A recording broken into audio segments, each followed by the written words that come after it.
দিনটা যখন কিংবা ম্যাচটা যখন লিটনের, যেদিন লিটনের খেলা আপনি কন্টিনিউয়াসলি মাঠে দেখতে থাকবেন, সেদিন কিন্তু দেখতেই থাকবেন। অর্থাৎ দিনটা যেদিন লিটনের, সেদিন কিন্তু দিনটা তারই।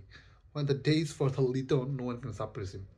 একদমই সত্য। লিটন কুমার দাসকে আজকে কেউ দমিয়ে, দাবায়ে, আটকে কিছুই করতে পারেনি।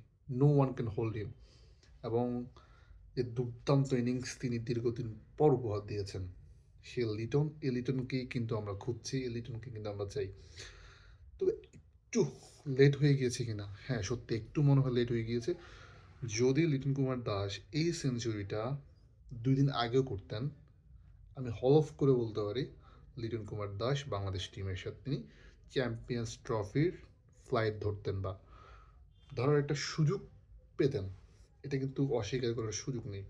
একটু মনে হয় দেরি হয়ে গিয়েছে। লিটন কুমার দাসের এই ইনিংসটার জন্য কিন্তু অনেক দিন ধরে ভক্ত সমর্থক লিটনের ব্যাটিং যারা স্পেশালি ভালোবাসেন, আমার মতো যারা ফ্যান আছেন, তারা নিশ্চয়ই এমন একটা ইনিংস দেখার জন্য অনেক দিন ধরে ওয়েট করছেন। এটা আসলে একেবারে হলফ করে বলা যায়। আজকের এই ম্যাচটা দেখার পর আমার একটা স্মৃতি খুব মনে পড়ছে। সেটি হচ্ছে 2 বছর আগে চট্টগ্রাম পর্বে যখন বিপিএল অনুষ্ঠিত হচ্ছিল। উম, তখন তিনি কুমিল্লা ভিক্টোরিয়ান্সের হয়ে মোস্ট প্রবাবলি 50+ একটা ইনিংস খেলছিলেন, এবং সেই ইনিংসে আমি খুব কাছ থেকে লিটনের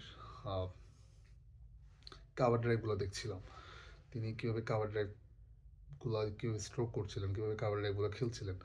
তখন আমি একটা রিপোর্ট করেছিলাম যে ওয়ার্ল্ড ক্রিকেটে যারা গ্রেটেস্ট ক্রিকেটার আছেন এবং যারা খুব ভালো কাভার ড্রাইভ খেলেন, আমি যদি একটা লিস্ট করি, সেই লিস্টে যদি আমি লিটন কুমার দাসের নামটা অ্যাড করি, তাহলে নিশ্চয়ই it could not be a great mistake. আমি জাস্ট এমন করে আহ, একটা রিপোর্ট করেছিলাম।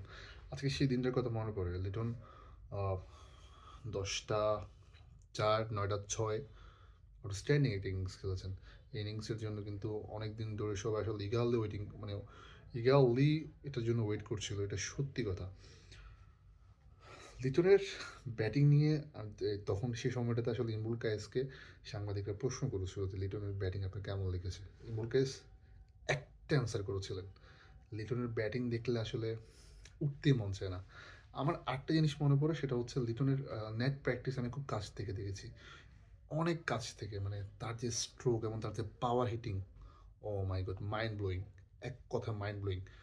আপনারা জানি না টিভি সেটের সামনে লিটনের ব্যাটিংটা কেমন দেখেন, সত্যি যদি খুব কাছে থেকে তার ব্যাটিংটা দেখেন, আপনি লিটনের ফ্যান হতে বাধ্য হবেন, মাস্ট বি বাধ্য হবেন।